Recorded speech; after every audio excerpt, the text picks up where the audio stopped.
Every day you do crunches until you can barely breathe. You've cut carbs, counted every calorie, tried every diet that promised you a flat stomach, and your belly still sticks out. Let me tell you something that will change the way you look at your own body forever. 90% of women who experience painful sex, swollen legs, and varicose veins have been told it's genetics or hormones or just how their body is. That is wrong, dead wrong. And the real cause, the one nobody is telling you about, is sitting right inside you, pressing outward right now. They're not gonna say this at your next checkup. The system gets paid when you keep coming back sick, not when you get well. Subscribe and hit like if you want the truth. Help Dr. Waterling reach 100,000 subscribers. Let me walk you through what is actually happening inside your abdomen. Most people look in the mirror, decide they eat too much, and conclude that if they just locked their jaw shut, the belly would disappear. I understand that logic. I also see it fail every single day in my clinic, because the anatomy tells a completely different story. Let's talk about the front abdominal wall, the layers between your skin and your organs. Yes, there is a layer of subcutaneous fat there. Subcutaneous fat just means fat that sits directly under the skin. In a lean person, that layer might be 2 to 3 centimeters thick. In a person with significant excess weight, it can reach 10 centimeters. 15 centimeters of subcutaneous fat is extraordinarily rare. That is end-stage severe obesity. But I see patients every single day whose belly protrudes far more than any fat layer could account for. The volume sticking out is many times greater than what subcutaneous fat alone could produce, which means there is something else, an internal force, pushing that belly forward. We can immediately rule out pregnancy. Pregnancy is the one physiological reason a belly should protrude. A healthy, entirely welcome reason. But if you are not pregnant, the structure that is pushing your abdominal wall outward is your intestine, your gut. Under normal, healthy conditions, the gastrointestinal tract, your stomach, your intestines, your colon,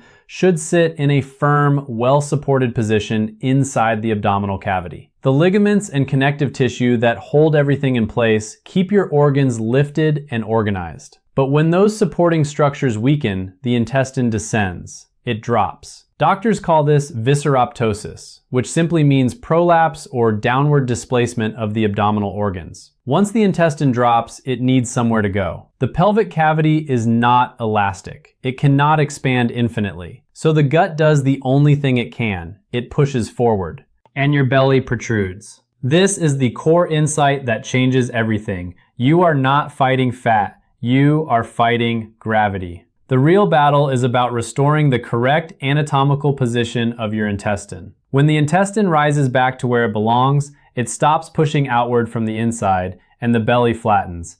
Not because you lost weight, but because the mechanical pressure is gone. I have watched this happen in an enormous number of patients. They learn one specific exercise. They change nothing in their diet. Not one meal, not one calorie. And within 3 to 4 weeks, their belly visibly tightens and flattens. This works in men and in women. It works in people who are very lean and in people who carry extra weight. The before and after results are genuinely striking, and the timeline is 3 to 4 weeks of daily practice. No starvation, no supplements, pure mechanical physics, lifting the intestine back into its correct position. Now, let me explain why this matters so much beyond how you look in a mirror. Because the consequences of a prolapsed intestine are serious, systemic, and clinically devastating. When a heavy, descended intestine sits in the lower abdominal cavity, it acts like a hydraulic press. Think of it this way. The major veins that carry blood from your legs, pelvis, and lower abdomen back up toward the heart run right through that space. Venous blood, the blood that has already delivered its oxygen and needs to return to the heart for recycling, flows upward through those vessels. When a prolapsed intestine compresses those major veins, blood flow backs up. It stagnates. You get a dam effect in your entire lower body. What does that look like clinically? You get heavy, persistent swelling in your legs. You develop progressive varicose veins, the swollen, twisted, visible veins that bulge under the skin of your calves and thighs. You develop hemorrhoidal vein enlargement. Hemorrhoids are essentially varicose veins of the rectum, and the same venous stagnation drives them. In women, the uterus becomes engorged with blood because the venous outflow from the pelvic organs is obstructed. That engorgement directly causes abnormally heavy, prolonged menstruation, periods that last 5 to 7 days instead of a normal 3 to 4, with excessive flow that exhausts you. The problems continue. The descended intestine rests its full weight directly on the bladder. That pressure on the bladder manifests as urinary urgency, the constant feeling that you need to go. It causes nocturia, meaning you wake up multiple times at night to urinate. It causes stress urinary incontinence, meaning you leak urine when you cough, sneeze, laugh, or exercise. These symptoms are dismissed so often as just getting older or just having had children. They are not inevitable. They are mechanical consequences of a displaced organ. In women, when the prolapsed intestine presses on the uterus physically shifts out of its correct position. When the uterus tilts or displaces, penetration during intercourse creates traumatic, too close contact between the partner and the cervix. The cervix is the lower opening of the uterus, a highly sensitive structure that, when impacted directly, causes sharp, significant pain. 90% of cases of painful intercourse in women are connected to this exact mechanism. Organ prolapse, not psychological issues, not lack of lubrication, not simply sensitivity. 90%. That statistic should make every gynecologist stop and reconsider what they are telling their patients. And the intestine itself suffers. When it is displaced downward and compressed by its own weight, its function degrades. Transit slows. You develop chronic constipation, difficult, infrequent bowel movements that leave you uncomfortable and bloated. You develop chronic abdominal bloating, the feeling that your belly is always distended and full of gas. You get persistent discomfort after meals, and a compressed, poorly circulating intestine becomes a more hospitable environment for pathogens. Inflammation develops more easily, and parasitic infections take hold more readily, which further damages digestive function. Now here is the clinical reversal, and this is the part I want you to really pay attention to, because this is what 15 years of watching patients recover actually looks like. When we mechanically lift the intestine back into its correct anatomical position, the improvements are rapid and they are real. Varicose vein progression halts. Leg swelling visibly diminishes. Patients stop waking up at night to urinate. The nocturia resolves. Stress incontinence disappears. Menstruation that previously lasted 5 to 7 days normalizes to 3 to 4 days with dramatically reduced flow. The quality of intimate life improves markedly. Constipation and chronic bloating that patients had suffered with for years clear up. One exercise, one repositioning, a cascade of improvements across the entire lower body. The reason all of this is achievable lies in the anatomy I described. Remove the mechanical compression, lift the intestine, and the dammed blood flows freely again. The bladder is no longer under pressure, the uterus returns to its natural position, the gut regains normal circulation and function. You are not treating 10 different diseases. You are fixing one structural problem. For the most complete and fastest results, the approach needs to be comprehensive. The exercise for lifting the organs needs to be combined with strengthening the abdominal muscles and the pelvic floor muscles, the muscles of the perineum, which form the hammock-like base of your pelvis. The involvement of a nutritionist and an endocrinologist is important because ligament weakness and connective tissue weakness, the structural failures that allowed the intestine to drop in the first place, often have metabolic and hormonal roots. Collagen synthesis, which is the process your body uses to build and repair ligaments, depends on specific nutrients and hormones. Addressing those deficiencies accelerates and sustains the recovery. Now let me give you the exercise itself. Pay close attention. It has 3 precise sequential parts. Execute each part fully or you will not get the result. Part 1. Exhale completely. Force every last cubic inch of air out of your lungs. Compress your chest. Empty yourself entirely. Do not stop halfway. Force the exhale to its absolute end. Part 2. Hold your breath at that full exhale. No air in the lungs. In that moment of breath hold, draw your abdomen in as forcefully and as deeply as you possibly can. The goal is to create a deep hollow just below your rib cage, a visible concavity where your belly normally protrudes. Pull it in as far as it will go. Part 3. Bring the fingertips of both hands together flat, like a spatula or a wedge. Starting from the pubic bone, the hard bone at the very base of your abdomen, use those gathered fingertips to physically lift the abdominal tissue upward, dragging slowly and firmly all the way to the navel. When you have completed that upward stroke, release the tissue gently back to its resting position. Only then, slowly, through your nose, inhale. Everything is slow. Everything is smooth. No jerking movements, no rushing. The moment you start rushing, you lose the therapeutic effect. The lift must be deliberate and complete, from the pubic bone all the way to the navel, with firm, steady pressure. The most common mistake I see is half effort. People breathe out a little, they pull their stomach in a little, they barely touch themselves. That does nothing. The exhale must be maximal. The abdominal draw in must be maximal. The manual lift must be firm and intentional. If you reach the point where you feel a mild panic about needing air, that is correct. That is the signal that you have emptied your lungs fully and the exercise is working. I have never seen a single patient do this perfectly on the first attempt.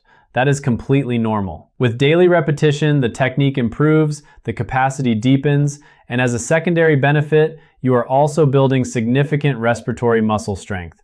Your diaphragm and the accessory muscles of breathing get a genuine workout. Some people are afraid they will injure themselves pressing on their abdomen. I want to address that directly, as your doctor. You cannot harm yourself. Your finger pressure, applied manually to your own belly, cannot penetrate skin, subcutaneous tissue, the dense fascial layer called the aponeurosis, which is essentially a thick sheet of connective tissue reinforcing the abdominal wall, and then the muscles and the peritoneum underneath. The peritoneum is the membrane lining the inside of your abdominal cavity. To actually damage an organ, you would need force that is simply impossible to generate with your own hands. If you feel discomfort anywhere, you ease the pressure instinctively. Your nervous system handles that automatically. The same reassurance applies if you have had a surgical incision. If more than 1 month has passed since a cesarean section or any other lower abdominal surgery, your scar is fully formed and structurally sound. You will not damage it. In fact, pulling abdominal tissue after a surgical incision has a meaningful additional benefit. It stretches internal adhesions.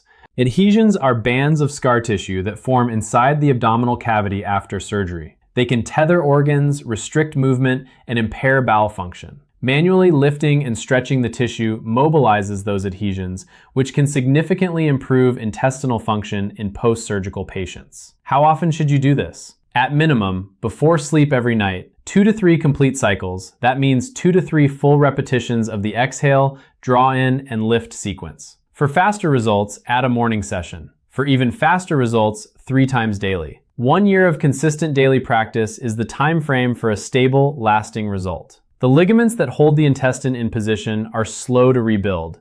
They do not recover in weeks. They need months of sustained mechanical loading and nutritional support to regain their holding strength. The one exception, during menstruation, stop. Take those days off from the exercise. Your uterus is actively contracting and shedding its lining during that window, and this is not the right moment to add mechanical stress to the pelvic structures. Expect some mild soreness in the abdomen after your first few sessions. That soreness is physiologically normal. When you lift a prolapsed intestine, you restore blood flow to tissues that have been chronically underperfused, meaning blood has not been reaching them adequately for a long time. Newly restored circulation causes an inflammatory response in those tissues, which feels like a dull ache. It passes. It is your body waking up. Women may also notice some changes to their next menstrual cycle. It may arrive slightly earlier than expected. The flow may be heavier or lighter than your baseline. In rare cases, there may be light spotting between cycles that is unrelated to menstruation. This happens because the repositioned uterus now has different circulatory dynamics, and the endometrium, the inner lining of the uterus that sheds during menstruation, adjusts to the new blood supply. This is not a warning sign, but if it concerns you, a visit to your gynecologist will confirm that everything is proceeding normally. Here's the long-term picture. This is not a 30-day challenge you complete and forget. Gravity operates on your body every second of every day. Every time you lift something heavy, run, jump, or simply stand upright for hours, gravitational load is pulling your visceral organs downward. If you want a young, functioning face, you maintain it continuously. Skincare, protection, hydration. Your intestine deserves the same logic. 2 minutes per day to mechanically maintain the position of your organs is not an inconvenience. It is basic anatomical maintenance. After approximately 1 year of committed daily practice, the most severe prolapse is corrected, the acute phase is resolved, and the worst symptoms are eliminated. That change is visible and measurable. After that first year, the daily practice shifts from rehabilitation to maintenance, and that is a much lighter task. Now, one clinical observation that directly relates to your age, because this matters for how urgently you need to act on this. Ligament strength and connective tissue integrity decline measurably after the age of 40. The supporting structures that hold your abdominal organs in their correct position are made of collagen, and collagen synthesis slows significantly with each decade past 40. Visceroptosis, organ prolapse, progresses faster in people over 40 simply because the tissues holding everything in place are weaker and slower to regenerate. How old are you? Write your age in the comments. I want to see where our viewers are in that risk curve, because the answer shapes how aggressively I recommend starting this today. Here is your clear, practical takeaway. Stop fighting your belly with ab crunches and calorie restriction. That is the wrong battle. The target is your intestinal position, not your fat layer. Start the 3-part exercise tonight. Full exhale, maximum abdominal draw in with a breath hold, slow manual lift from the pubic bone to the navel using gathered fingertips. Do 2 to 3 cycles before sleep. Add a morning session if you want faster progress. Be consistent for 1 year. If you have had abdominal surgery more than 1 month ago, do not skip this. Do it. If you are menstruating, take those days off. Monitor your symptoms, the swelling, the sleep interruptions, the menstrual duration, the digestive comfort. You will see changes within 3 to 4 weeks. Real, measurable changes. Not because of willpower or a stricter diet, but because you corrected a structural, mechanical problem that was generating most of your symptoms in the first place. I'm Sam Waterling, and I've spent 15 years watching patients suffer from problems that had a straightforward anatomical explanation and a straightforward solution, while the medical system charged them for treatments that never addressed the root cause. Nobody wearing a white coat in a fee-for-service clinic is going to hand you this information. It does not generate a billing code. The truth is free, but only if someone is willing to say it. Subscribe, hit like, and help this channel reach 100,000 subscribers. That is how we keep the truth in circulation.